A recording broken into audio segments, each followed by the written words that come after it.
जय हिंद प्यारे साथियों। आशा करता हूँ आप सभी लोग अच्छे होंगे और अपने परीक्षा की तैयारी भी अच्छे से कर रहे होंगे। जिन भाइयों की परीक्षा बच्चों आपका 22 अप्रैल को है, उसके लिए बच्चों ये प्रैक्टिस सेट काफी ज्यादा इंपॉर्टेंट है बच्चों, क्योंकि ये जो प्रैक्टिस सेट है ये पूर्ण रूप से प्रीवियस ईयर क्वेश्चन पेपर पे डिपेंड है। इसमें केवल से केवल वही प्रश्न नए उठाए गए हैं जो प्रश्न बच्चों करंट अफेयर से रिलेटेड हैं।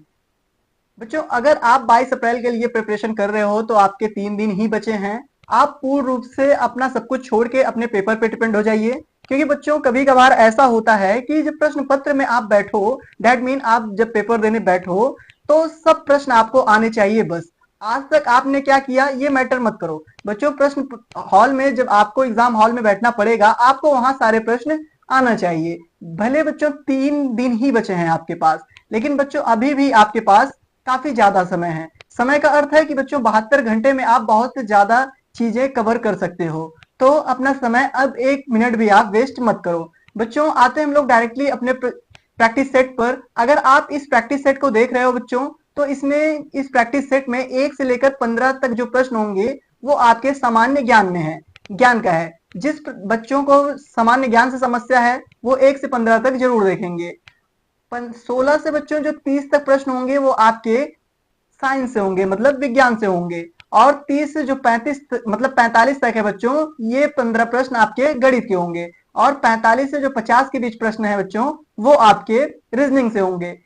अधिकतर बच्चों को जो अग्निवीर का एग्जाम देते हैं उनको गणित में ज्यादा समस्या होती है बच्चों। उनका जो प्रश्न संख्या है, आप अगर आपको विज्ञान और सामान्य ज्ञान में कोई प्रॉब्लम नहीं है तो आप 30 से 45 के बीच जाकर देख सकते हो। आते हैं डायरेक्टली अपने प्रश्नों पर। सबसे पहला प्रश्न आपके सामने है, ये पूछ रखा है संविधान के किस भाग को भारत का मैग्ना कार्टा कहा जाता है। बच्चों संविधान का ऐसा कौन सा पार्ट है, ऐसा कौन सा भाग है जिसे भारत का मैग्ना कार्टा की संज्ञा दी जाती है। आपके ऑप्शन है बच्चों, भाग 1 है, भाग 2 है, भाग 3 है, भाग 4 है। तो बच्चों इसका करेक्ट आंसर जो होगा वो भाग 4 होगा, क्योंकि भाग 3 होगा, क्योंकि भाग 3 को ही बच्चों भारत का मैग्ना कार्टा कहा जाता है। अगर बात करें बच्चों भाग 3 में क्या निहित है, तो भाग 3 में मौलिक अधिकारों का वर्णन दे रखा है। किस चीज का बच्चों? मौलिक अधिकारों का वर्णन दे रखा है। अगर बात करें बच्चों मौलिक अधिकार आपके अनुच्छेद कितने से कितने हैं, तो बच्चों आर्टिकल 15 से लेकर आर्टिकल 12 से लेकर आपके आर्टिकल 35 तक मूल अधिकारियों को, दैट मीन मौलिक अधिकारों की चर्चा इन में दी गई है। तो बच्चों इस प्रश्न का सही आंसर क्या होगा? भारत का मैग्ना कार्टा भाग 3 को कहा जाता है। भाग 3 में क्या है निहित है बच्चों? मौलिक अधिकार भाग 3 में दिया गया है। आते हैं अपने अगले प्रश्न पर। अगला प्रश्न आपसे पूछ रखा है, वो 2 ग्रह हैं जिनके उपग्रह कोई नहीं है। बच्चों इनमें से कौन से 2 ऐसे उपग्रह हैं जिनके कोई उपग्रह नहीं है? एक एक ऑप्शन करके आप चेक कर सकते हो। मरकरी, इसके पास बच्चों एक भी उपग्रह तो नहीं है, पर अर्थ के पास उपग्रह मौजूद है जिसको हम लोग चांद के नाम से जानते हैं। विनस के पास कोई उपग्रह नहीं है, पर यहाँ पे सैटर्न के पास है बच्चों। अगर बात करें, इसमें नरकरी दे रखा है बच्चों, आप इसको सही करके मरकरी कर लीजिएगा। मरकरी के पास एक भी उपग्रह नहीं और विनस के भी पास एक भी उपग्रह नहीं है। कहने का अर्थ है बच्चों ऑप्शन नंबर सी में दे रखा है, तो ऑप्शन नंबर सी इसका करेक्ट आंसर हो जाएगा। आते हैं अपने अगले प्रश्न को देखते हैं। अगला प्रश्न आपसे पूछ रखा है बच्चों कि राउरकेला में जो इस्पात कारखाना है उसकी स्थापना जो है वो किस देश के सहयोग से की गई थी। बच्चों राउरकेला इस्पात कारखाना जो है वो किस देश के सहयोग से स्थापित किया गया था? तो आपके ऑप्शंस में ब्रिटेन दे रखा है, जर्मनी दे रखा है, स्विट्जरलैंड और रूस दे रखा है। तो बच्चों जो राउरकेला मतलब बच्चों राउरकेला जो इस्पात कारखाना है ये भारत में जर्मनी की मदद से मतलब लाया गया था, मतलब ये इसकी स्थापना जर्मनी की मदद से किया गया था। अगर बात करें बच्चों, एक इंपॉर्टेंट इस्पात कारखाना है जिसका नाम है दुर्गापुर, आप इसको नोट डाउन भी कर लीजिएगा। दुर्गापुर इस्पात कारखाना है बच्चों, ये किसके सहयोग से लाया गया था? आपसे प्रश्न पत्र में ये भी पूछ सकता है, ठीक है बच्चों। और एक और है इंपॉर्टेंट, उसका नाम है बच्चों भिलाई इस्पात कारखाना। क्या? भिलाई इस्पात कारखाना। और एक है बच्चों बोकोरो करके है, वो बोकोरो स्टील का मतलब कारखाना है, तो उसको भी आप जरूर नोट डाउन करिएगा।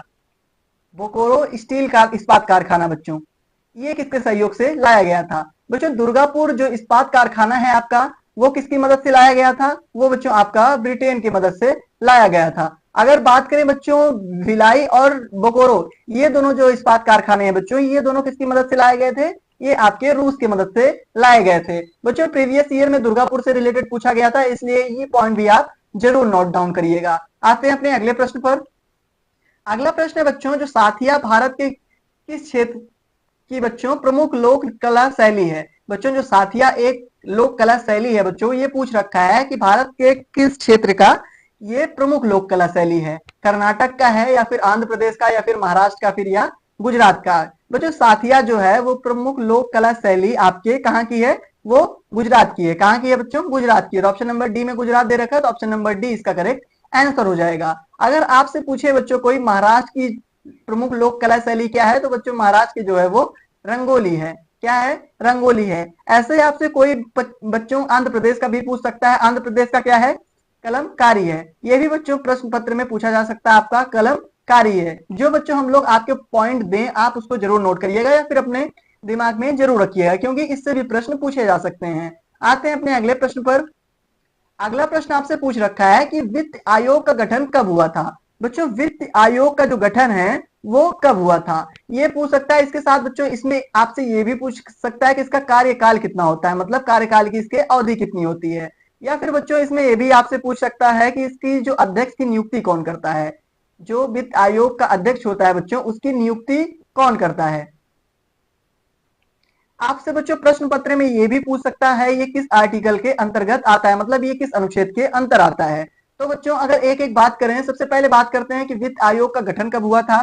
तो बच्चों इसका गठन कब हुआ था? 1951 में हुआ था। तो ऑप्शन नंबर बी में दे रखा है, तो ऑप्शन नंबर बी इसका करेक्ट आंसर हो जाएगा। अगर बात करें बच्चों इसके कार्यकाल की, तो इसका कार्यकाल कितना होता है? 5 वर्ष होता है। अगर बात करें इसकी नियुक्ति कौन करता है, बच्चों इसकी नियुक्ति जो है वो राष्ट्रपति महोदय करते हैं। अगर बात करें बच्चों ये किस आर्टिकल के अंतर्गत आता है, तो ये आर्टिकल 280 के अंतर्गत आता है, अनुच्छेद 280 के अंतर्गत आता है। बच्चों ये 3 पॉइंट भी आप जरूर अपने दिमाग में रखे रहिएगा। आते हैं बच्चों अपने अगले प्रश्न पर। अगला प्रश्न आपसे क्या पूछ रखा है? ये पूछ रखा है जो बच्चों 42वां रणजी ट्रॉफी अभी आयोजित हुआ था हाल ही में, उसका किताब किसने जीता था? बच्चों जो रणजी ट्रॉफी अभी हाल में हुई थी 2023-24 में, इसका किताब किसने जीता था? तो किसने जीता था बच्चों? इसका किताब मुंबई ने जीता था। बच्चों जो मुंबई है फिलहाल में रणजी ट्रॉफी का विनर वही है। और आपसे बच्चों इसका रनर भी पूछ सकता है। रनर क्या है बच्चों? जो फाइनल में 2 टीमें खेलती हैं, एक विनर होता है एक रनर होता है। तो फाइनल की रनर कौन थी बच्चों? तो आपकी विदर्भ थी। कौन थी बच्चों? विदर्भ थी। अगर रनर पूछे तो आप क्या उसका आंसर देंगे? बच्चों आप विदर्भ देंगे, तो ऑप्शन नंबर बी उस समय करेक्ट हो जाएगा जब आपसे रनर पूछे। तो ठीक है बच्चों, इस चीज को भी आप जरूर नोट डाउन करिएगा। आते हैं अपने अगले प्रश्न पर। अगला प्रश्न आपसे क्या पूछ रखा है? ये पूछा है कि सोनल मानसिंह का संबंध किस शास्त्रीय नृत्य से है? बच्चों जो सोनल मानसिंह साहब हैं उनका संबंध ऐसे कौन से शास्त्रीय नृत्य से है?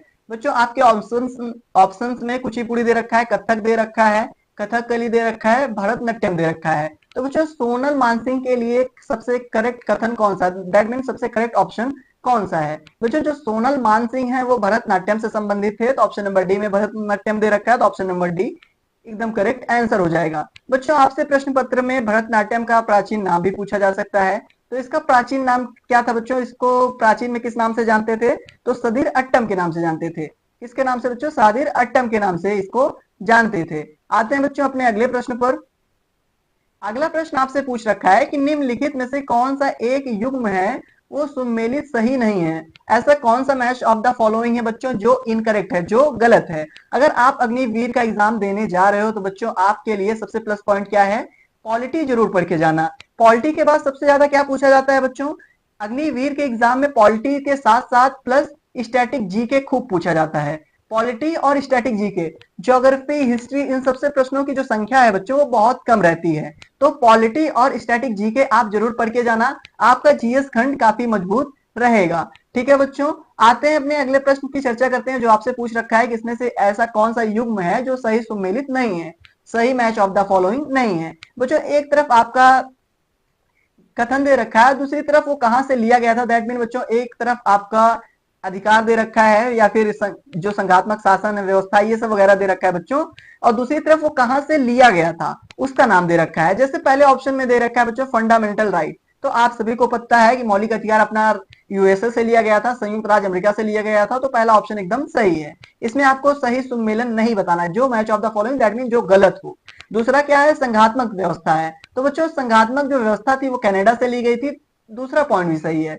लेकिन बच्चों केंद्र की जो अपिष्ट शक्ति थी वो आपकी ऑस्ट्रेलिया से नहीं ली गई थी। केंद्र की जो बच्चों वेस्ट पावर ऑफ सेंट्रल था, that mean west power of centre, वो आपका ऑस्ट्रेलिया से नहीं लिया गया था। अगर बात करें इमरजेंसी अरेंजमेंट की, बच्चों जो ये सेवा थी ये भी जर्मनी से ली गई थी। तो आपके option number A B D एकदम सही दे रखे हैं। आपका प्रश्न पूछा है कौन सा गलत दे रखा है, तो कौन सा गलत दे रखा है, तो ऑप्शन नंबर सी गलत दे रखा है। बच्चों ऑप्शन नंबर सी इसका करेक्ट आंसर हो जाएगा। आते हैं अपने अगले प्रश्न पर। अगला प्रश्न आपसे पूछ रखा है कि तृतीय गोलमेज सम्मेलन जो था बच्चों वो कहाँ आयोजित हुआ था। बच्चों जो तृतीय गोलमेज सम्मेलन था वो आपका लंदन में आयोजित हुआ था। तो लंदन ऑप्शन नंबर ए में है, तो ऑप्शन नंबर ए इसका करेक्ट आंसर हो जाएगा। बच्चों कुल मिलाकर 3 गोलमेज सम्मेलन हुए थे। कुल मिलाकर कितने गोलमेज सम्मेलन हुए थे बच्चों, 3 गोलमेज सम्मेलन हुए थे। अब बच्चों एक एक की अगर हम लोग चर्चा करें तो बच्चों जो पहला था वो कब आयोजित हुआ था, 1930 में हुआ था। पहला कब आयोजित हुआ, 1930 में। दूसरा कब आयोजित हुआ, 1931 में। और तीसरा कब आयोजित हुआ बच्चों, 1932 में। इन तीनों से एक कॉमन प्रश्न पूछ सकता है बच्चों कि इन तीनों गोलमेज सम्मेलन में कौन से भारतीय ने भाग लिया था। तो कौन थे बच्चों, एक थे भीमराव अंबेडकर साहब, भीमराव अंबेडकर साहब, और दूसरे कौन थे बच्चों, दूसरे तेज बहादुर साहब थे। कौन, तेज बहादुर साहब थे। इन दोनों ने तीनों गोलमेज सम्मेलन में भाग लिया था। अगर बात करें महात्मा गांधी की बच्चों, तो क्यों महात्मा गांधी केवल 1931 में लिए थे। किस में लिए थे बच्चों, जो अपने बापूजी हैं वो केवल 1931 में ही भाग लिए थे। तो अगर आपसे प्रश्न पत्र में पूछा जाए कि महात्मा गांधी जी किस गोलमेज सम्मेलन में भाग लिए थे, तो किस में लिए थे बच्चों, 1931 में लिए थे। आते हैं बच्चों अपने अगले प्रश्न पर। अगला प्रश्न आपसे पूछ रखा है कि which day is the celebrated every year on 4 फरवरी। बच्चों प्रति वर्ष 4 फरवरी को कौन सा दिवस मनाया जाता है। 4 फरवरी को हम लोग किस दिवस के रूप में बच्चों सेलिब्रेट करते हैं। पहला ऑप्शन विश्व जनसंख्या दिवस दे रखा है, वर्ल्ड पॉपुलेशन डे। बच्चों वर्ल्ड पॉपुलेशन डे जो है वो आपका 11 जनवरी को जुलाई को मनाया जाता है। कब मनाया जाता है बच्चों, 11 जुलाई की मनाया जाता है। अगर बात करें अंतरराष्ट्रीय महिला दिवस की बच्चों, तो ये कब मनाया जाता है, ये 8 मार्च को मनाया जाता है। अगर बात करें विश्व कैंसर दिवस की बच्चों, तो ये आपका कब मनाया जाता है, 4 फरवरी को मनाया जाता है। और पूछा भी प्रश्न में आपसे 4 फरवरी है, तो ऑप्शन नंबर सी इसका करेक्ट आंसर हो जाएगा। अगर बात करें बच्चों भारतीय वायु सेना दिवस के रूप में किससे मनाया जाता है, किस डेट को, तो 8 अक्टूबर को मनाया जाता है। बच्चों आप इंडियन एयरफोर्स डे जरूर आप नोट डाउन रखिएगा, क्योंकि बच्चों जनरली आर्मी का एग्जाम है, इससे प्रश्न उठाया जा सकता है। आते हैं अपने अगले प्रश्न पर।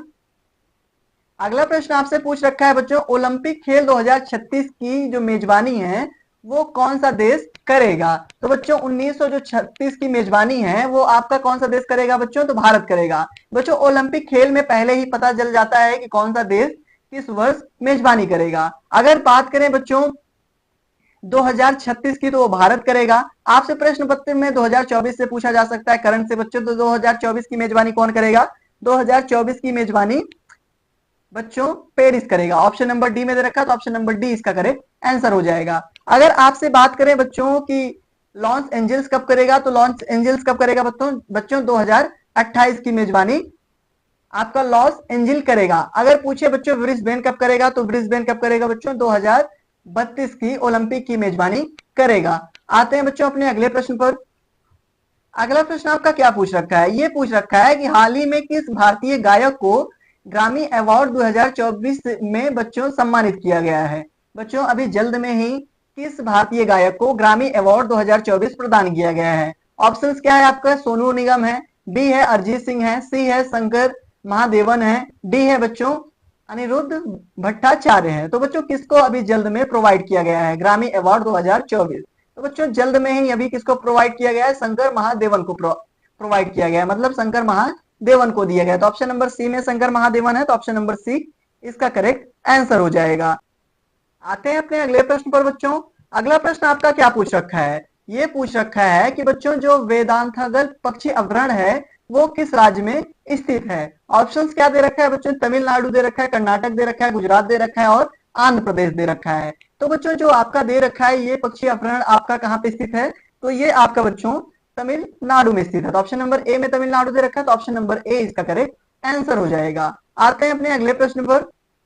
अगला प्रश्न आपसे क्या पूछ रखा है बच्चों? अगला प्रश्न आपसे पूछ रखा है कि जनवरी 2024 में आईसीसी ने किस खिलाड़ी को वनडे क्रिकेटर रूप मतलब वनडे क्रिकेटर में ऑफ द ईयर चुना था? बच्चों वनडे में क्रिकेटर ऑफ द ईयर किस खिलाड़ी को आईसीसी ने 2024 जनवरी में चुना था? ऑप्शन नंबर ए आपका महेंद्र सिंह धोनी दे रखा है बच्चों, बी रोहित शर्मा दे रखा है, सी विराट कोहली दे रखा है और डी बाबर आजम दे रखा है। तो बच्चों इंटरनेशनल क्रिकेट काउंसिल ने किस खिलाड़ी को one day cricketer of the year चुना? तो आपका करेक्ट आंसर क्या होगा बच्चों? आपका करेक्ट आंसर होगा इसमें सी, ऑप्शन नंबर सी, क्योंकि विराट कोहली को जनवरी 2024 में बच्चों आईसीसी ने one day cricket of the year चुना था। तो आते हैं बच्चों अपने अगले प्रश्न पर। अगला प्रश्न आपसे पूछ रखा है कि किस के खेल में ट्विडल शब्द का प्रयोग किया जाता है? बच्चों कौन सा ऐसा खेल है जिसमें ट्विडल शब्द का प्रयोग किया जाता है? ट्विडल शब्द का प्रयोग बच्चों आपका क्रिकेट में तो बिल्कुल नहीं किया जाता, तो ऑप्शन नंबर ए गलत है। गोल्फ में भी नहीं किया जाता, तो ये भी गलत है। बच्चों अगर बात करें फुटबॉल में तो इसमें भी ट्विडल शब्द का प्रयोग नहीं किया जाता। बच्चों ट्विडल शब्द का प्रयोग टेबल टेनिस में किया जाता है। किस ऑप्शन में table tennis? Option number D में है, तो ऑप्शन नंबर डी इसका एकदम करेक्ट आंसर हो जाएगा। बच्चों आपका जो सेक्शन ए था वो समाप्त हो गया था। अब हम लोग शुरुआत करेंगे सेक्शन बी की। सेक्शन बी में क्या पूछा जाता है बच्चों? जनरली विज्ञान पूछा जाता है, साइंस से रिलेटेड प्रश्न होते हैं। इनमें प्रश्नों की संख्या कुल मिलाकर बच्चों 15 होती है और ज्यादातर ये बच्चों जो इनका अनुक्रमांक होता है बच्चों, ये आपका 16 से लेकर 30 तक होता है। कहने का अर्थ है 16 से 30 तक बच्चों आपका विज्ञान पूछा जाएगा। आते हैं बच्चों डायरेक्टली इसके आप प्रश्नों को देखें। सबसे पहला प्रश्न आपका जो पूछ रखा है बच्चों, ये आपके सामने है। ये पूछ रखा है कि एक नवजात जो शिशु होता है उसके शरीर में कुल कितनी हड्डियां होती हैं? बच्चों जो नवजात शिशु होता है उनमें हड्डियों की संख्या ज्यादा होती है। अगर वयस्क की बात करें तो वयस्क कितनी होती है बच्चों? वयस्क का 206 होता है। लेकिन इसमें बच्चों नवजात शिशु का पूछ रखा है, तो नवजात शिशु का कितना होता है? 305 होता है। तो ऑप्शन नंबर ए में 305 दे रखा है, तो ऑप्शन नंबर ए इसका करेक्ट आंसर हो जाएगा। अगला प्रश्न आपसे पूछ रखा है बच्चों कि ताप बढ़ने से जो पदार्थ में पीएच मान है वो क्या होता है? जब बच्चों आपका टेम्परेचर इंक्रीज करता है, जब बच्चों टेम्परेचर दैट मीन ताप बढ़ता है, तो क्या पीएच मान बढ़ता है या घटता है या फिर सेम रहता है या फिर इनमें से कुछ नहीं होता? तो बात करें बच्चों जब टेम्परेचर बढ़ाओगे आप, तो जो उसका पीएच मान होगा बच्चों वो आपका बिल्कुल घटेगा, क्योंकि इसका जो फॉर्मूला होता है वो इनडायरेक्टली प्रोपोर्शनल होता है। दैट मीन बच्चों 1 मतलब बाई में होता है। दैट मीन अगर बात करें ताप का, तो जो टेम्परेचर का फॉर्मूला होता है वो किसके प्रोपोर्शनल होता है बच्चों? पीएच मान के प्रोपोर्शनल, एंटी प्रोपोर्शनल होता है। ये अगर बढ़ेगा तो ये घटेगा, अगर ये बढ़ेगा तो ये घटेगा। तो ऑप्शन नंबर ए में घटता हुआ दे रखा है बच्चों, तो ऑप्शन नंबर ए इसका करेक्ट आंसर हो जाएगा। दोस्तों आते हैं अपने अगले प्रश्न पर। अगला प्रश्न आपसे क्या पूछ रखा है? ये बच्चों पूछ रखा है आपसे कि निम्न में से कौन सा ऐसा रोग है जो यकृत में आपके होता है? यकृत मतलब बच्चों लीवर को। ऐसा कौन सा इसमें से डिसीज है जो आपके लीवर को इफेक्ट करती है? बच्चों आपका जो डिसीज रिलेटेड प्रश्न है आपके अग्निवीर एग्जाम में इसका भी बहुत ज्यादा इंपॉर्टेंट है बच्चों। आपका जो यकृत है वो किस रोग के कारण आपका प्रभावित होता है? ऑप्शंस क्या है? टाइफाइड है बच्चों, ऑप्शन बी में पीलिया दे रखा है, बी रेवीज है और डी टिटनेस है। बच्चों आपको मैं बता दूं कि जो रेवीज होता है और टिटनेस होता है ये आपके तंत्रिका तंत्र को प्रभावित करता है। किसको बच्चों? तंत्रिका तंत्र को प्रभावित करता है। कौन कौन सा? रेवीज और टिटनेस दोनों जो है बच्चों आपके तंत्रिका तंत्र को प्रभावित करता है। और अगर बात करें बच्चों आपके पीलिया का, तो पीलिया के कारण जो है बच्चों आपका लीवर इफेक्ट होता है, मतलब अफेक्टेड होता है। तो ऑप्शन नंबर बी ही इसका करेक्ट आंसर होगा। अगर बात करें टाइफाइड का, तो बच्चों टाइफाइड जो है आपकी छोटी आंत को बुरी तरह से अफेक्टेड करती है। किसको बच्चों? छोटी आंत को बुरी तरह इफेक्ट पहुंचाती है। तो बच्चों इसका करेक्ट आंसर क्या होगा? इसका करेक्ट आंसर जो है वो पीलिया होगा। आते हैं अपने अगले प्रश्न पर। अगला प्रश्न आपसे क्या पूछ रखा है? ये पूछ रखा है कि पत्तियों की सतह पर मौजूद जो छोटे छिद्र होते हैं बच्चों उनको क्या कहा जाता है? नौजवानों जो पत्तियों की सतह पर मौजूद है छोटे छिद्र होते हैं उन्हें हम लोग क्या कहते हैं? कोशिका द्रव्य कहते हैं, लवक कहते हैं या फिर रंध्र कहते हैं या फिर वर्ण कहते हैं? तो बच्चों जो इसका करेक्ट आंसर है वो आपका क्या हो जाएगा? आपका इसका करेक्ट आंसर बच्चों रंध्र हो जाएगा, क्योंकि स्टोमा को ही बच्चों पत्तियों के की सतह पे जो छोटे छोटे छिद्र हैं उन्हें हम लोग स्टोमा कहते हैं, मतलब रंध्र कहते हैं। तो ऑप्शन नंबर किस में दे रखा है? सी में दे रखा है, तो ऑप्शन नंबर सी इसका करेक्ट आंसर हो जाएगा। बच्चों एक इसमें इंपॉर्टेंट फैक्ट आप नोट कर सकते हो कि जो पौधों का जनन अंग होता है, पौधों को बच्चों जो जनन अंग होता है वो कौन सा होता है। अगर ऐसा प्रश्न आपसे पूछे तो बच्चों आप उसका आंसर क्या दोगे, फूल दोगे, फ्लावर दोगे, ठीक है, क्योंकि जो फ्लावर है बच्चों वही पौधों का जनन अंग होता है, ठीक है। आते हैं अपने अगले प्रश्न पर। अगला प्रश्न 20 नंबर आपसे ये क्या पूछ रखा है, ये पूछ रखा है आपसे कि जो कुष्ठ रोग होता है बच्चों वो किस जीवाणु के कारण होता है। कुष्ठ रोग किस बैक्टीरिया के कारण बच्चों होता है। आपके ऑप्शंस में क्या दे रखे हैं बच्चों, ऑप्शन नंबर ए में देख रखे हैं माइक्रोबैक्टीरियम ट्यूबरक्यूलोसिस, या फिर आपका बच्चों जो ऑप्शन नंबर बी में दे रखा है माइक्रोबैक्टीरियम लेप्राई, या फिर बच्चों विब्रियो कॉलेरी, या फिर यार्सिनिया सॉरी बच्चों पेस्टिस। किसके कारण जो है बच्चों आपका कुष्ठ रोग होता है, तो किसके कारण होता है बच्चों कुष्ठ रोग जो है आपका वो माइक्रोबैक्टीरियम लेप्राई के द्वारा होता है, ठीक है बच्चों। तो ऑप्शन नंबर बी में है, तो ऑप्शन नंबर बी इसका करेक्ट आंसर हो जाएगा। अगर बात करें बच्चों जो माइक्रोबैक्टीरिया ट्यूबरक्लोसिस है इसके कारण क्या होता है, तो इसके कारण जनरली बच्चों टीबी रोग होता है। आप सब जो टीबी जानते हैं वही होता है जिसको हम लोग क्षय रोग के नाम से जानते हैं बच्चों। इससे क्या क्या होता है, क्षय रोग होता है, टीबी होता है, इत्यादि होता है।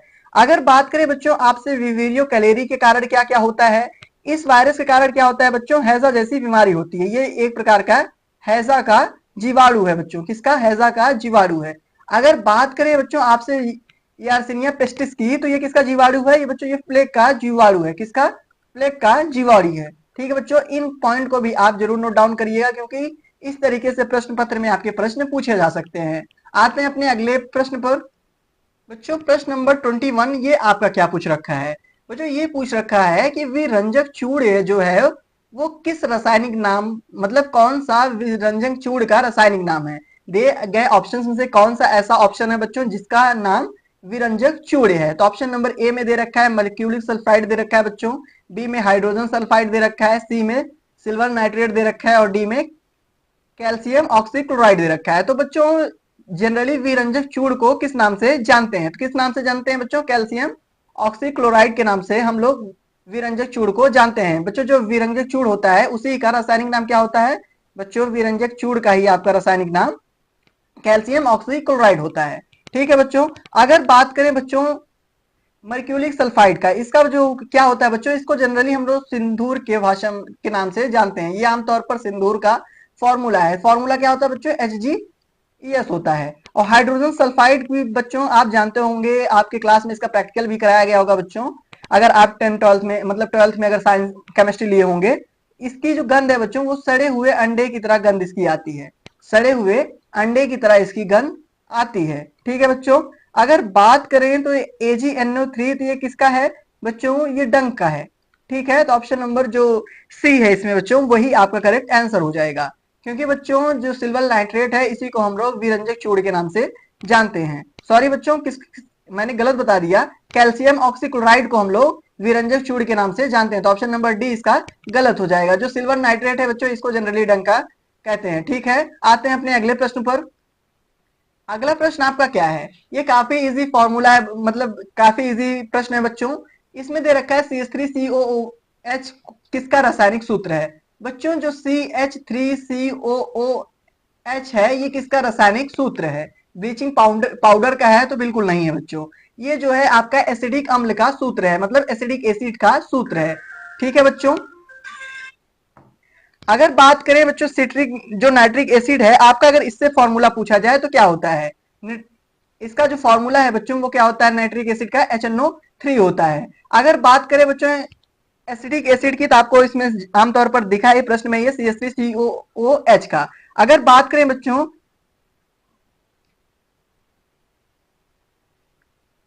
क्लोरोफॉर्म की बच्चों, तो क्लोरोफॉर्म का फॉर्मूला क्या होता है, CHCl3 होता है, ठीक है बच्चों। आते हैं अपने अगले प्रश्न पर।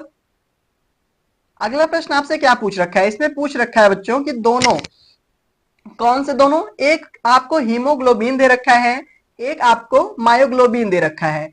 इसकी उत्पत्ति के लिए किस चीज की आवश्यकता होती है बच्चों। होमोग्लोबिन के लिए और मायोग्लोबिन के लिए जो उत्पत्ति होती है इनकी, इसके लिए किसकी आवश्यकता पड़ती है, विटामिन B12 की, या फिर विटामिन A की, फिर या आयरन की, या फिर कैल्शियम की। तो किसकी आवश्यकता पड़ती है बच्चों, आपको पता होना चाहिए कि बच्चों होमोग्लोबिन के लिए और मायोग्लोबिन दोनों के लिए आवश्यकता जो पड़ती है बच्चों वो आयरन की आवश्यकता पड़ती है। किसकी? आयरन की आवश्यकता पड़ती है। तो आयरन ऑप्शन नंबर सी में है, तो ऑप्शन नंबर सी इसका करेक्ट आंसर हो जाएगा। आते हैं अपने अगले प्रश्न पर। अगला प्रश्न आपसे पूछ रखा है कि निम्न में से कौन सा जंतु जगत के आर्थ्रोपोडा संघ का उदाहरण नहीं है। बच्चों इनमें से पूछ रखा है कि ऐसा कौन सा जीव जंतु जगत है जो आर्थ्रोपोडा संघ का नहीं है। तो बच्चों आर्थ्रोपोडा क्या है? ये जीव जंतु का सबसे बड़ा समूह है बच्चों, ये सबसे बड़ा समूह है, ठीक है, जीव जंतु का।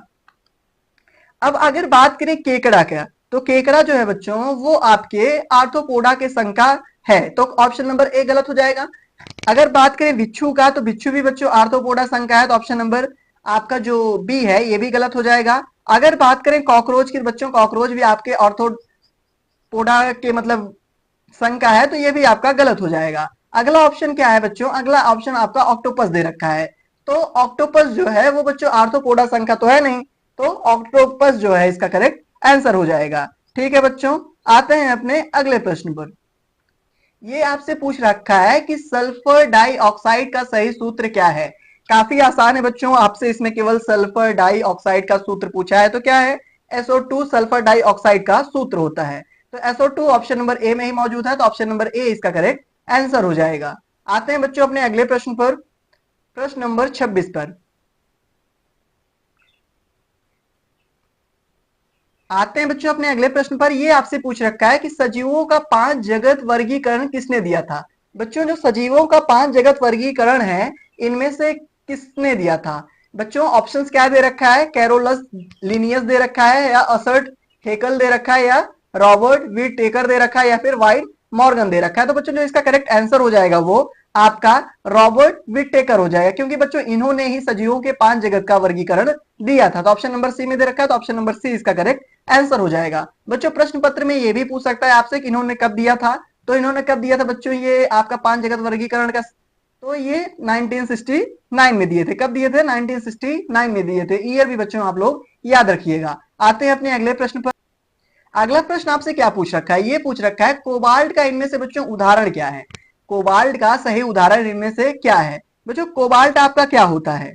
कोबाल्ट आपका क्या प्रतिचुंबकीय होता है, या फिर अनुचुंबकीय होती है, या फिर लौह चुंबकीय होता है, या फिर अचुंबकीय होता है? तो कोबाल्ट क्या होता है बच्चों? इसका करेक्ट आंसर कौन देगा? जल्दी से दीजिए। जो बच्चों आप सभी को पता होना चाहिए कि जो ये डायमैग्नेटिज्म है, अगर इसका हम उदाहरण की बात करें तो बच्चों सोना, चांदी, तांबा एक्सेट्रा तक आता है।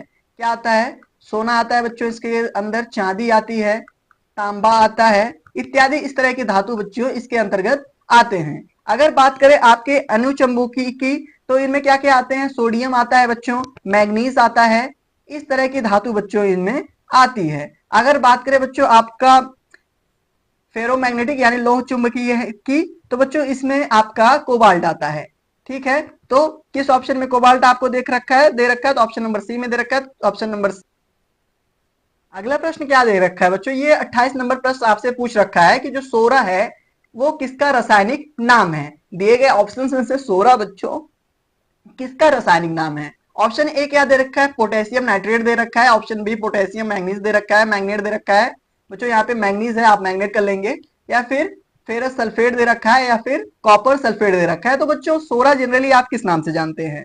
सोरा बच्चों जो है आप पोटेशियम नाइट्रेट को जानते हैं, तो ऑप्शन नंबर ए में ही दे रखा है पोटेशियम नाइट्रेट, तो ऑप्शन नंबर ए इसका करेक्ट आंसर हो जाएगा।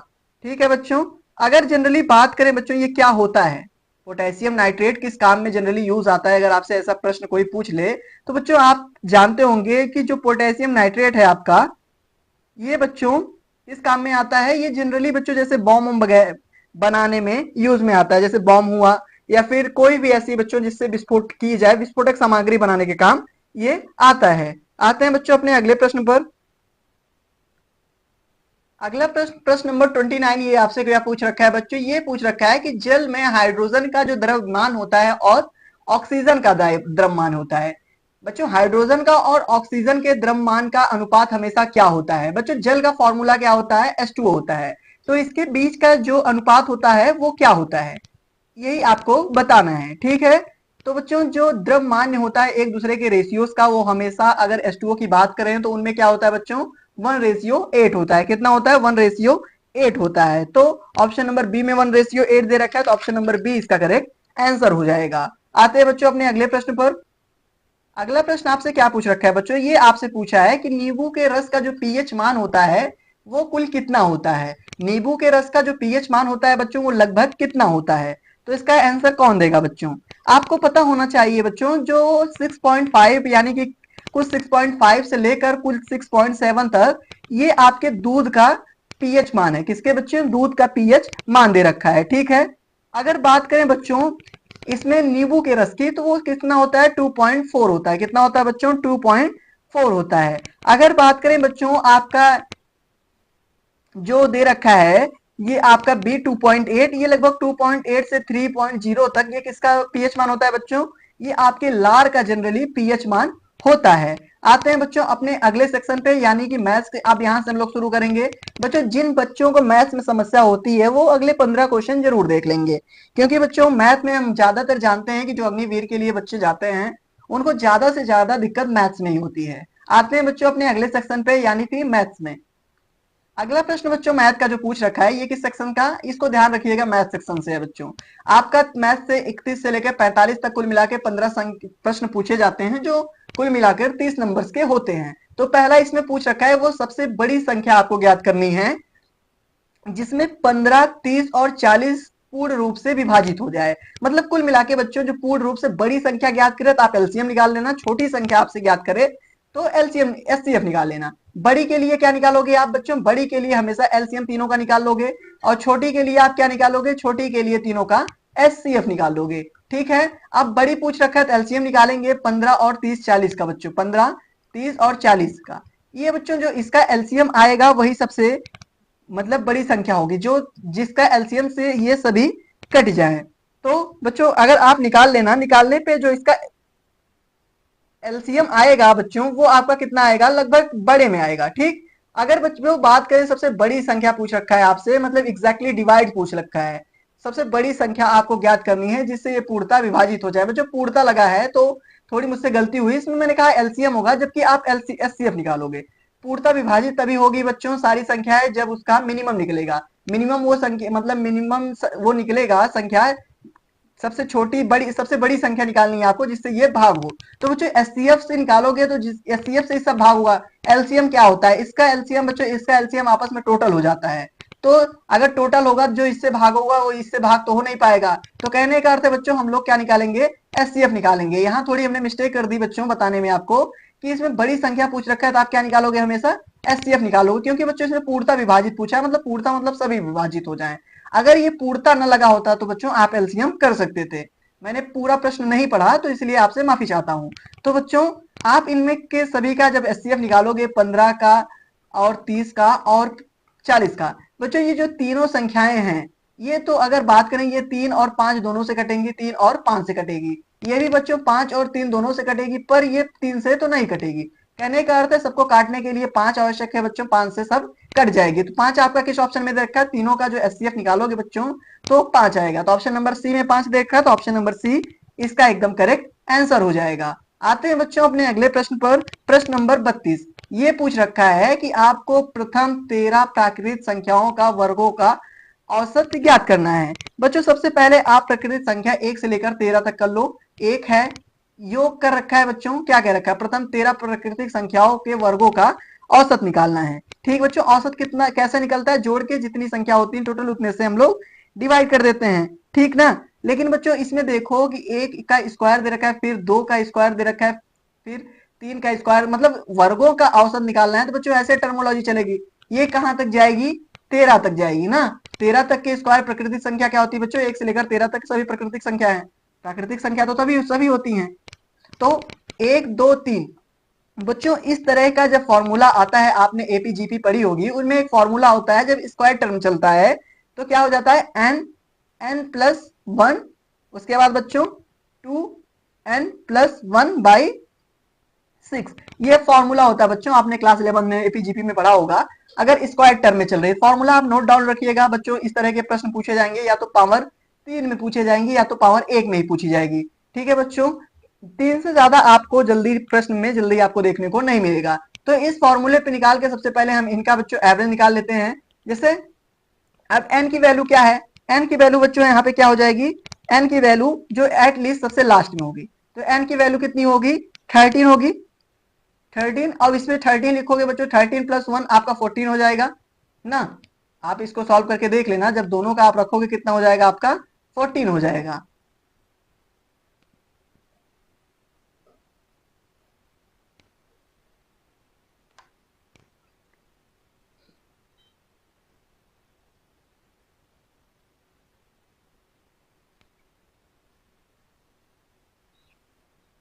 तो 14 आप यहाँ पे राइट डाउन करिए बच्चों, इसको बंद कर दीजिए।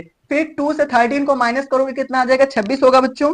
26 में और एक प्लस करोगे कितना होगा बच्चों, 26 में एक और प्लस करोगे आपका कितना आ जाएगा, 26 एक 27 आ जाएगा। तो यहाँ पे आप 27 करोगे, ठीक, और बाई 6 कर दोगे। अब इसको हम लोग सॉल्व करेंगे बच्चों। 6 से 27 को काटेंगे तो 3 से पहले काटते हैं, 3 त्रिका कितना होता है, 3 दूनी 6 होता है बच्चों, और 3 त्रिका 3 नवा 27 होता है। अब इसको 2 से बच्चों 14 को काट सकते हो आप, 7 आ जाएगा। 7 मतलब 13 7 इंटू जब 9 आप करोगे बच्चों तो कितना आ जाएगा, आप जब 13 7 और 9 को मल्टीप्लाई करोगे तो वो 819 आ जाएगा बच्चों। अब एवरेज कैसे निकालते हो आप, एवरेज कुल संख्याओं मतलब टोटल का जोड़ लिखते हो, उसके बाद टोटल नंबर लिखते हो। तो मतलब सबका तो बच्चों समेसन आपका पता चल गया 819 है, सबका जो जोड़ है वो कितना आ गया, 819 आ गया। कुल कितनी संख्या है, 1 से 13 के बीच कुल कितनी की संख्या है बच्चों, 13 है। तो आप 13 से इनको भाग दे दोगे तो आपका कितना आएगा, जब बच्चों 819 को आप 13 से भाग दोगे तो कितना आएगा, 63 आ जाएगा। तो 63 आपका किस ऑप्शन में है, तो आप पाओगे ऑप्शन नंबर बी में है, तो ऑप्शन नंबर बी इसका करेक्ट आंसर हो जाएगा। अगला प्रश्न आपसे क्या पूछ रखा है, ये पूछ रखा है निम्नलिखित में से कौन सा एक पूर्ण वर्ग नहीं है। बच्चों इनमें से कौन सा एक पूर्ण वर्ग नहीं है, हम लोग एक एक करके चेक कर लेते हैं। पूर्ण वर्ग मतलब बच्चों कोई भी ऐसी संख्या जो किसी एक संख्या का पूर्ण वर्ग हो, इनमें से चाहे ये 16 का हो, 17 का, 19 को, कोई भी एक संख्या का बच्चों वर्ग होना चाहिए। मतलब जो कोई एक संख्या हो, जैसे 18 हो तो दूसरे का 18 से गुणा होकर इसको कंप्लीट वर्ग बोलते हैं हम लोग, 18 का स्क्वायर, ये बच्चों कंप्लीट वर्ग है, ठीक। अगर 841 की बात करें तो 841 बच्चों किसका कंप्लीट वर्ग है, 841 आप लोग जानते होंगे बच्चों, ये 29 का कंप्लीट वर्ग है, मतलब वर्ग है, कंप्लीट वर्ग है। पूर्ण वर्ग किसका है, 29 का, तो मतलब ये ऑप्शन नंबर ए तो सही हो नहीं सकता। अब 529 की बात करें तो बच्चों ये 23 का कंप्लीट वर्ग है, किसका वर्ग है, कंप्लीट वर्ग 23 का है। और 576 बच्चों आपको पता ही होगा 24 का कंप्लीट वर्ग है। लेकिन 729 है बच्चों, ये किसका कंप्लीट वर्ग है, किसी का कंप्लीट वर्ग नहीं। ये बच्चों आप जनरली इसको पाओगे कि 9 की घात ये 3 है, मतलब 9 की घात इसको 3 लिखोगे। आपको प्रश्न में पूछा पूर्ण वर्ग नहीं है, तो बच्चों पूर्ण वर्ग ये तीनों हैं, तो ये तीनों तो करेक्ट ऑप्शन हो नहीं सकते, तो इसलिए ऑप्शन नंबर डी इसका करेक्ट आंसर हो जाएगा। आते हैं अपना अगला प्रश्न देखते हैं। अगला प्रश्न आपसे पूछ रखा है कि माना x सम संख्या है बच्चों, क्या कह रखा है, m सम संख्या है, x इक्वल टू कुछ सम संख्या है, 2 4 6 एडिजिट है, और y जो है बच्चों एक विषम संख्या है।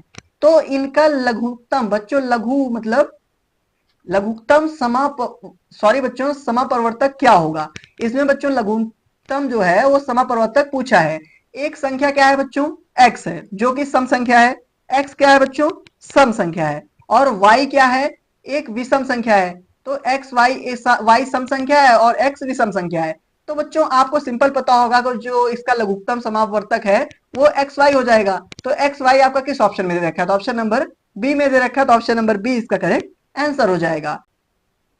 अगला प्रश्न क्या है बच्चों, ये आपसे पूछ रखा है कि हल की गणना आपको करनी है। बच्चों आपको इस तरह का जब भी प्रश्न दिखे तो उसको पहले बात आप पॉइंट में हटा लेना।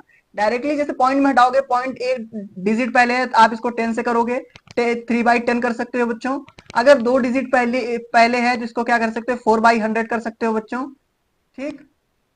इसको क्या कर सकते हो बच्चों, 4/100 कर सकते हो, ठीक। और इसमें देखो इंटू, इसमें कितना डिजिट पहले है, 3 डिजिट पहले है, तो आप इसको कितना कर सकते हो बच्चों, 3/1000 कर सकते हो ना, इंटू 400। तो अब बच्चों आपके लिए इस तरह इक्वेशन सॉल्व करना आसान हो गया। इसमें 2 जीरो मरेगा, इसमें 2 जीरो खत्म हो जाएगा। आपका इक्वेशन क्या बनेगा बच्चों, 3 4 जा कितना होता है आपका 12, 12 बच्चों, और 3 4 जा 12, 12 12 इंटू 12 कितना होता है, 144 होता है बच्चों, ठीक।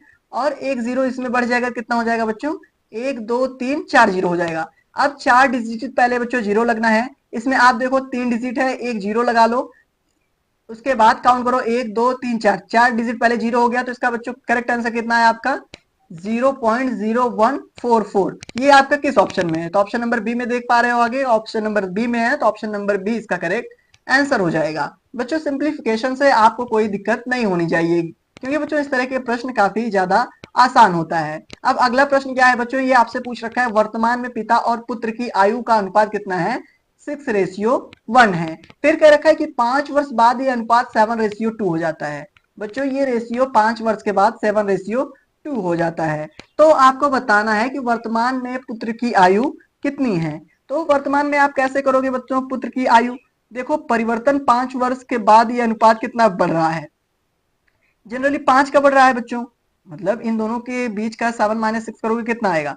7 - 6 जब आप करोगे तो कितना आएगा बच्चों? ये 5 का जनरली डिफरेंस आ रहा है। कितने का आ रहा है? 5 का। और ये कितने का आ रहा है? 1 का आ रहा है। तो कह सकते हैं 1 = 5 है, मतलब 1 = 5 हो रहा है ना बच्चों। ये अनुपात देखो कितने का है? 5 का है। ये अनुपात कितने का? 1 है। इन दोनों में 5 वर्ष की बढ़ोतरी पे इसकी 1 वर्ष बढ़ रही है, ठीक ना। तो बच्चों 1 वर्ष किसके बराबर है? 5 वर्ष के बराबर है। तो किस ऑप्शन में बच्चों 5 दे रखा है? 5 आपका ऑप्शन नंबर दे रखा है ए में, तो ऑप्शन नंबर ए इसका करेक्ट आंसर हो जाएगा। आयो बच्चों प्रश्न आपको आसानी से समझ में आ गया होगा। आते हैं हम अपना अगला प्रश्न देखते हैं। ये कह रखा है बच्चों कि दो धनात्मक पूर्णांक है जिनका अनुपात 3:4 दे रखा है। इस तरह का प्रश्न हमने आपके पहले प्रैक्टिस सेट में डिस्कस किया है बच्चों। प्लेलिस्ट सेक्शन में आप जाकर देख सकते हो जो प्रैक्टिस सेट हमने डिस्कस किया है, ठीक। क्योंकि इस तरह के प्रश्न बच्चों हम इसलिए रख रहे हैं क्योंकि इंपॉर्टेंट प्रश्न बच्चों पूछा जाता है। ये कह रखा है कि 3:4 का जो अनुपात है वो आपका 70 है। क्या दे रखा है? 3:4 का अनुपात 70 दे रखा है। तो आपसे क्या कह रखा है बच्चों कि इस प्रत्येक पूर्णांक में कितना जोड़ा जाना चाहिए कि इसका अनुपात 5:6 हो जाए। कितना जोड़ा जाना चाहिए बच्चों जो इसका रेशियो 5:6 हो जाए? तो बच्चों हम लोग क्या करते हैं, इन दोनों का रेशियोस निकाल लेते हैं। रेशियोस कैसे निकालेंगे बच्चों? इन दोनों का योग कर लेंगे। 7, 3 और 4 का योग करोगे कितना? 7 आ जाएगा। तो इन दोनों का योग करके जो रेशियो का योग है वो कितने के बराबर आ रहा है? 7 के बराबर आ रहा है, ठीक ना बच्चों। रेशियो का योग ही तो दे रखा है 70, तो रेशियो का योग कितना है? 7 है। तो 7 किसके बराबर है? 70 का। जब इसको काटोगे तो बच्चों एक रेशियो किसके बराबर है? 10 का। तो एक में 10 का इसका मल्टीप्लीकेशन कर लोगे, एक में इसका कर लोगे तो क्या हो जाएगा? ये करोगे 3 + x हो जाएगा बच्चों। x मान रहे हैं हम कि इतने दिन मतलब इतना जोड़ा जाएगा।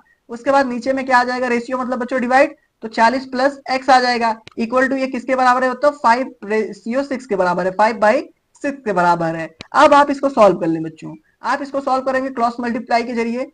छतरी कितना होता है? 18 होता है। 180 + 6x इक्वल टू 5 4 जा कितना होता है बच्चों? 5 चौक 20 होता है। तो कहने का अर्थ कितना हो जाएगा बच्चों? 200 प्लस कितना x हो जाएगा? 5x। अब जब इसको सॉल्व करोगे इधर से काटोगे तो इधर बच्चों x बच जाएगा, इसको काटोगे तो इधर 20 बच जाएगा ना बच्चों। तो x की वैल्यू कितनी आ रही है? x की वैल्यू आपकी 20 आ जा रही है। तो 20 किस ऑप्शन में दे रखा है? 20 आपका ऑप्शन नंबर सी में दे रखा है। तो ऑप्शन नंबर सी इसका करेक्ट आंसर हो जाएगा। आइए बच्चों आपको ये प्रश्न अच्छे से समझ में आ गया होगा।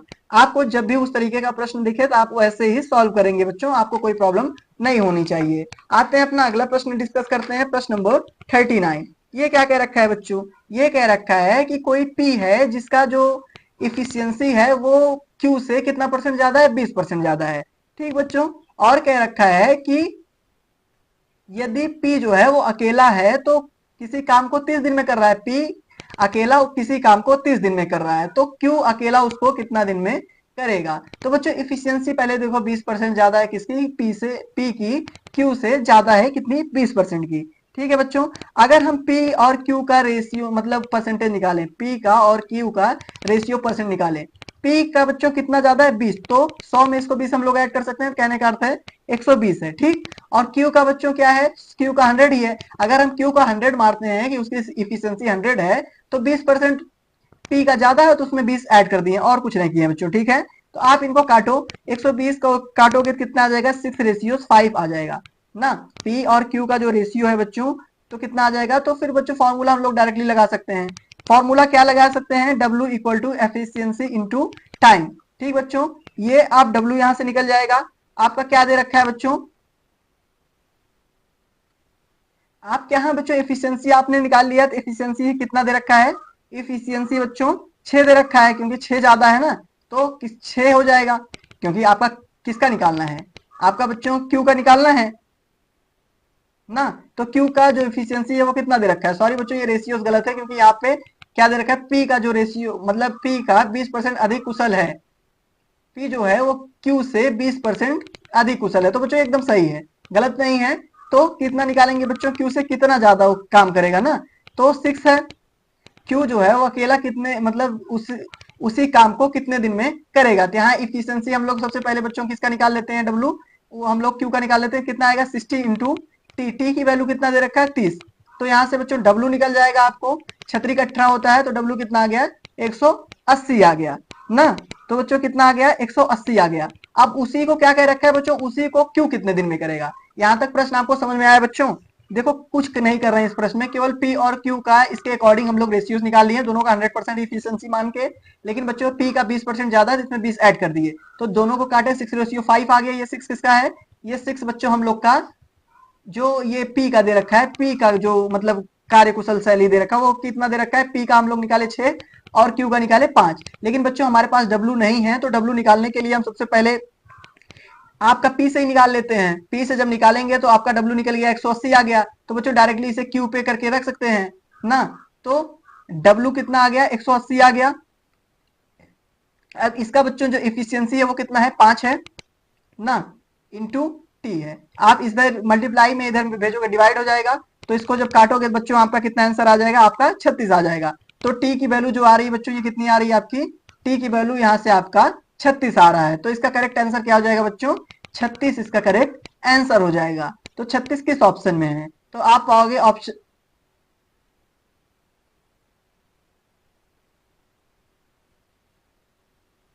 आप पाओगे बच्चों ये आपका जो दे रखा है टी की वैल्यू कितना दे रखा है, टी की वैल्यू 36 आपका ऑप्शन नंबर डी में दे रखा है, तो ऑप्शन नंबर डी इसका करेक्ट आंसर हो जाएगा।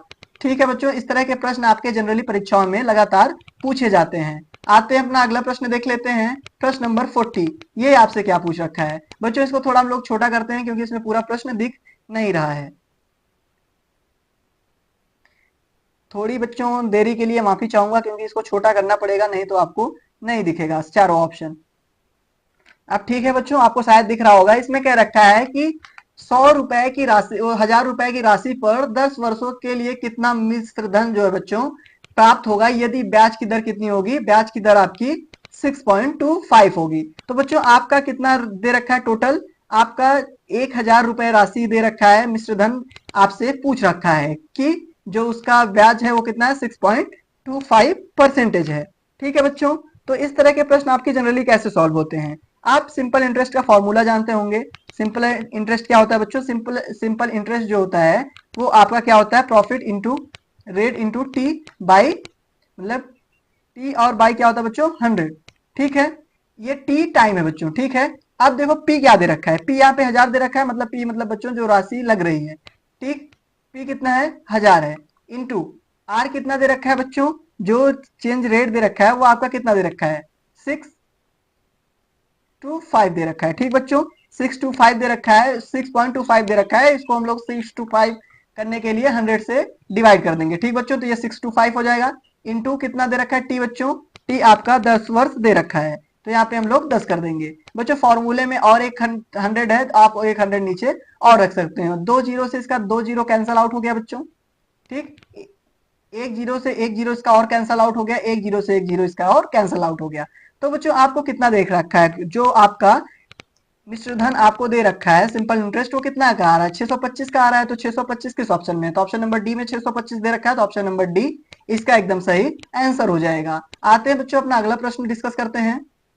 अगला प्रश्न है बच्चों प्रश्न नंबर 41। ये आपसे क्या कह रखा है, ये कह रखा है कि यदि कोई ट्रेन है वो 75 किलोमीटर घंटा की चाल से चलती है, ए से बी की ओर चलती है। ठीक, 75 किलोमीटर स्पीड दे रखा है बच्चों, ए से बी की तरफ चलती है, और एक अलग ट्रेन है बी जो 60 किलोमीटर प्रति घंटा चलती है, ए से कि ये ए से ए की ओर चलती है, तो दोनों 12 मिनट बाद मिलती हैं। ठीक बच्चों, दोनों जो है वो 12 मिनट बाद मिलती हैं। कहने का अर्थ इसमें पूछ रखा है बच्चों, जो एक ट्रेन है कोई वो कितने से चल रही है, 75 किलोमीटर प्रति घंटा की चाल से चल रही है एक से बी की ओर, और दूसरी ट्रेन कितनी है बी है वो 60 किलोमीटर प्रति घंटा से चल रही है ए की ओर से, किधर चलती है बच्चों, वो बी की ओर चलती है, ए की ओर चलती है, सॉरी, एक दूसरी ट्रेन है जो बच्चों बी की ओर चलती है। तो इसमें पूछ रखा है क्या है बच्चों कि दोनों जो ट्रेन है आफ्टर 12 मिनट बाद कब मिले, मतलब कितने डिस्टेंस पे मिलेंगी, जो 12 मिनट बाद उन दोनों के बच्चों का डिस्टेंस कितना होगा। ठीक, आपके ऑप्शंस क्या हैं, देखो पहले दे रखा है बच्चों 25 किलोमीटर, 30 किलोमीटर, 27 और 33 किलोमीटर। बच्चों दोबारा वो कितने डिस्टेंस पे मिल सकती हैं, यही आपसे 12 मिनट बाद वो पूछ रखा है प्रश्न। ठीक, इसमें आप सिंपल एक फॉर्मूला लगाएंगे बच्चों, क्या, distance is equal to speed into time. आप सभी को ये फॉर्मूला पता होगा बच्चों। डिस्टेंस जो है वो कितना है, डिस्टेंस आपका बच्चों दूरी निकालनी है, एस जो है पहला बच्चों एस जो है वो कितना था आपका, पहला एस और दूसरा एस दोनों आप कैलकुलेट कर लेंगे। पहला कितना स्पीड दे रखी है 75 किलोमीटर प्रति घंटा, तो 75 में ऐड कर लेंगे, दोबारा कितनी चल रही है बच्चों 60, 75 प्लस 60 ऐड कर लेंगे। क्यों ऐड कर लेंगे, क्योंकि बच्चों जो है ये ए से बी की ओर चल रही है ना, और ए की ओर चल रही है, मतलब ए से बी की ओर ये चल रही है, बी से ए की ओर, मतलब एक दूसरे के अपोजिट नहीं है, दोनों का प्लस हो जाएगा। ठीक बच्चों, अगर दूर जाती होती है तो दोनों के बीच में डिस्टेंस ज्यादा बढ़ती तो माइनस होता। ठीक बच्चों, एक तरफ जो ट्रेन आ रही है मीट होने के लिए, दोनों ट्रेन आप अपने दिमाग में इमेजिनेशन करो, दो ट्रेन आ रही है एक ही को, जब एक दूसरे को पास करती हैं तो ऐसा लगता है कि दोनों की, मतलब जिस ट्रेन में आप बैठे हो उसकी स्पीड जब वो पास होती है सापेक्ष में बहुत तेज चलती है। तो कहने का मतलब ये है बच्चों, तब दोनों जो स्पीड है वो ऐड हो जाएगी। कब ऐड हो जाएगी, जब एक दूसरे के पास आ रही हो, जब दूर जा रही हो तो बच्चों उसमें माइनस हो जाएगा। ठीक, क्योंकि स्पीड घटेगी, क्योंकि दूर जाती हुई ट्रेन कभी बच्चों इसकी स्पीड ज्यादा नहीं होती एक। ठीक, तो बच्चों ये दोनों ऐड करोगे तो आप कितना हो जाएगा, दोनों ऐड करने पे 135 हो जाएगा। और टाइम कितना ले रहा है बच्चों, टाइम आपका कुल मिलाकर कितना ले रहा है बच्चों, वो आपका 12 मिनट ले रहा है। कितना ले रखा है बच्चों, 12 मिनट ले रहा है, लेकिन देखो स्पीड किलोमीटर प्रति घंटा में चल रही है, तो इसको हम लोग क्या करेंगे बच्चों, घंटे में चेंज कर लेंगे। घंटे में चेंज करने के लिए इसको 60 से भाग दे देंगे।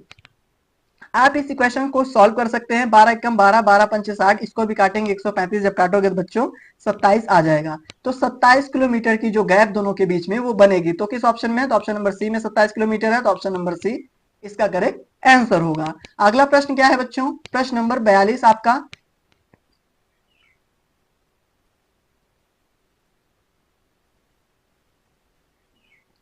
प्रश्न नंबर 42 आपसे कह रखा है बच्चों, एक पार्टी में 10 व्यक्ति हैं। एक पार्टी में टोटल कितने व्यक्ति हैं बच्चों, 10 व्यक्ति हैं। यदि उनमें से प्रत्येक ठीक एक दूसरे से हाथ मिलाते हैं। बच्चों इस तरह का प्रश्न हमने पिछली बार भी सॉल्व कर रखा है, अभी मतलब पहले प्रैक्टिस सेट में सॉल्व कर रखा है, ये इसका प्रैक्टिस नंबर 2 है, आप जानते हैं सभी लोग। तो बच्चों इस तरह का प्रश्न हमने पहले भी सॉल्व कर चुके हैं हम लोग, तो इसको सॉल्व करने में आप सभी को आसानी। तो बच्चों इनमें पार्टी में जितने भी व्यक्ति हैं उनकी संख्या कुल कितनी दे रखी है, 10 दे रखा है। हम बच्चों टोटल निकालने के लिए एक फॉर्मूला जानते हैं, क्या होता है, n-1/2। जब बच्चों आपसे कुल संख्या पूछे तो डायरेक्टली ये फॉर्मूला अप्लाई कर दें।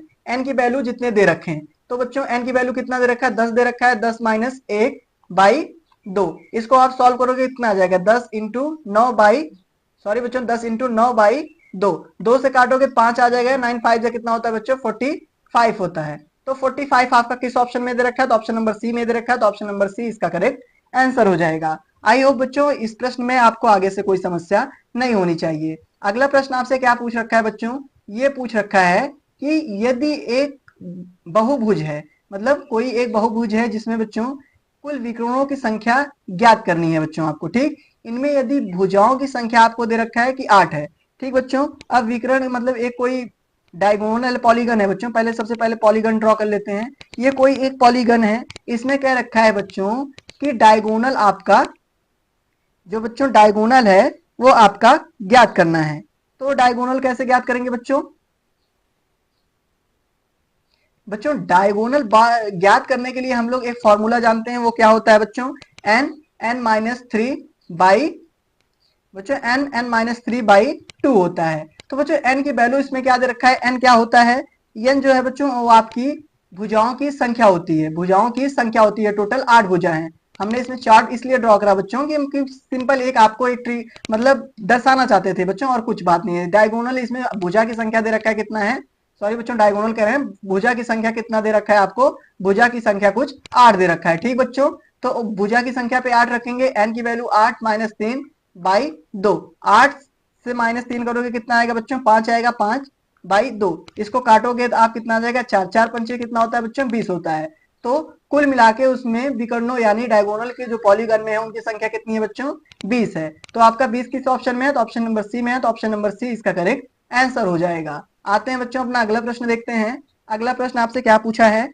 ये पूछ रखा है कि एक आयताकार टब है बच्चों जिसके विकर्ण यानी डायगोनल 25 फीट है। कोई एक रेक्टेंगुलर टैंक टब है बच्चों, ये हो गया आपका रेक्टेंगल। इसके डायगोनल कितना दे रखा है? ये बच्चों आपका 25 फीट दे रखा है। कितना? 25 फीट दे रखा है। इसमें कह रखा है यदि छोटी भुजा जो है वो 15, ये छोटी मानते हैं, ये कितना है? 15 फीट है। ठीक बच्चों, ये 15 फीट है। तब टब का क्षेत्रफल ज्ञात करें। बच्चों क्षेत्रफल ज्ञात करने के लिए आपको ब्रीथ पता है, लेंथ फाइंड करनी होगी। तो बच्चों आप जनरली देख रहे होगे कि ये एक ट्रायंगल बन रहा है जिसमें ये 90 डिग्री होता है, आपको पता होगा रेक्टेंगल में बच्चों। तो सिंपल पाइथागोरस थ्योरम से हम लोग निकाल लेते हैं। तो पाइथागोरस थ्योरम क्या होता है बच्चों? आपके डायगोनल का स्क्वायर प्लस दोनों साइड का स्क्वायर, मतलब सॉरी जो सबसे बड़ी साइड होती है उसका स्क्वायर, क्योंकि बच्चों डायगोनल तो रेक्टेंगल का है, ट्रायंगल करेंगे तो कहाँ डायगोनल होगा। तो बड़ी साइड का स्क्वायर होता है। बड़ी साइड कितना है? 25 का स्क्वायर इक्वल टू दोनों साइड का स्क्वायर। हम लोग अगर इसको ए मान ले तो ए का स्क्वायर प्लस 15 का स्क्वायर। बच्चों इसको सॉल्व करोगे 25 का स्क्वायर कितना होता है? 625 इक्वल टू ए स्क्वायर। 15 का स्क्वायर कितना होता है बच्चों? अगर आप फाइंड करोगे तो 15 का स्क्वायर कितना होता है? 225 ना बच्चों। तो आपका ए स्क्वायर इक्वल टू 400 आ गया और ए इक्वल टू कितना आ गया बच्चों? ए इक्वल टू आपका 20 आ गया। तो आपका जो ए है ये मतलब लेंथ दे रखी है वो कितना है? 20 है। तो लेंथ 20 दे रखी है, लेंथ इंटू ब्रेथ होता है बच्चों। अगर एरिया निकालना हो तो 15 इंटू 20 निकालेंगे, 5 दूनी 30 इक्वल टू कितना हो जाएगा बच्चों? 300 वर्ग फुट हो जाएगा। कितना? 300 वर्ग फुट हो जाएगा। किस ऑप्शन में? ऑप्शन नंबर बी में दे रखा है, तो ऑप्शन नंबर बी इसका करेक्ट आंसर हो जाएगा। आते हैं बच्चों अपने अगले प्रश्न पर। अगला प्रश्न आपसे पूछ रखा है कि यदि कोई श्रृंखला है बच्चों जो चल रही है कैसे? 17, 22, 27, 32, मतलब कहने का श्रृंखला चल रही है बच्चों 17, 22, 27, 32 डैश डैश डैश। अब इसमें बच्चों आपका 22वां पद पूछा है। 22वां पद पूछ रखा है। आपने बच्चों एपी पढ़ा रहा होगा क्लास 9, 10th और 11th में। उसमें फॉर्मूला होता था बच्चों, जब आपसे कभी भी इस तरह का प्रश्न पूछे तो क्या होता था फॉर्मूला? फॉर्मूला होता था बच्चों आपसे टीएन फाइंड करने को कहता, मतलब लास्ट टर्म। तो इसमें क्या होता है? A N minus 1 into D. अब बच्चों डी क्या होता है? दोनों के बीच का गैप होता है। 17 में 5 ऐड करोगे मतलब डी की वैल्यू आपका 5 आ जाएगा। 22 से 17 माइनस कर लोगे 27 से 22, किसी भी टर्म में बच्चों मतलब गैप जो है आपका वो 5 है। ठीक, तो फाइंड क्या करना है बच्चों? इसमें क्या रखा है कि हम लोग को 22वां पद फाइंड कर लेना है। ठीक, 22वां पद फाइंड करना है। तो कैसे फाइंड करेंगे बच्चों? 22वां पद फाइंड करने के लिए एन की वैल्यू क्या हो जाएगी बच्चों? एन की वैल्यू आपकी 20 हो जाएगी। ठीक, टी 20 हमें फाइंड करना है, तो ए की वैल्यू 17 है प्लस 20 माइनस 1 इंटू 5। अब इसको सॉल्व करते हैं बच्चों। 17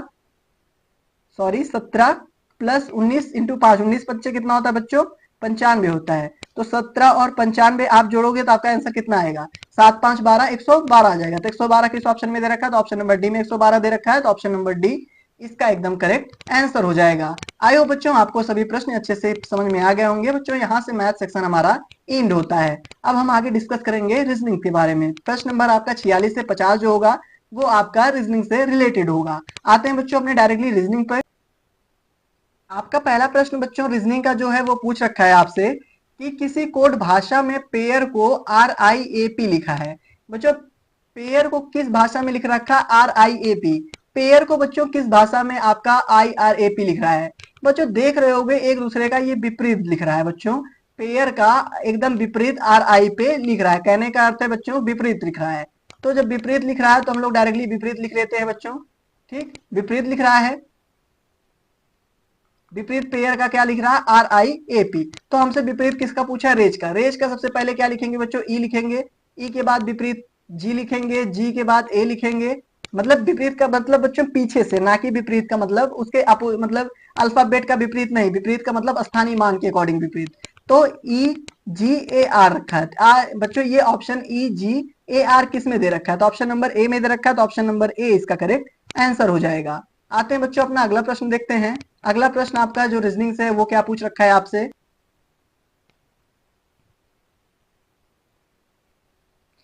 बच्चों प्रश्न नंबर 47 आपसे जो पूछ रहा है ये क्या कह रखा है? कह रखा है एक व्यक्ति अपने कार से 6 किलोमीटर पश्चिम की ओर चलता है। अगर डायरेक्शन से बात करें बच्चों, ये पूर्व है, ये पश्चिम है, ये उत्तर है, ये दक्षिण है। कह रखा है कोई व्यक्ति है अपनी जगह से पश्चिम किलोमीटर मतलब पश्चिम की ओर 6 किलोमीटर चलता है, फिर वो बच्चों अपने बाएं मुड़ जाता है। अपने बाएं की उसका बाएं किधर होगा, नीचे की तरफ होगा, तो अपने बाएं मुड़ता है तो कितना चलता है बच्चों, 3 किलोमीटर चलता है। कितना चलता है, 3 किलोमीटर चलता है। फिर कह रखा है कि वो अपने बाएं मुड़ जाता है, फिर 3 किलोमीटर चलता है, तो बच्चों अपने बाएं भी वो 3 किलोमीटर चलता है। फिर पूछ रखा है कि बच्चों उस व्यक्ति का मूल स्थिति से अंतिम दिशा क्या होगी। बच्चों मूल स्थिति तो ये है इसकी, अंतिम दिशा ये है, तो बच्चों वो इस तरह का कुछ आकार होगा, तो उसकी दिशा इधर है। तो इधर कौन सी दिशा है बच्चों, पश्चिम और दक्षिण है। कौन सी बच्चों, पश्चिम दक्षिण या फिर दक्षिण पश्चिम है।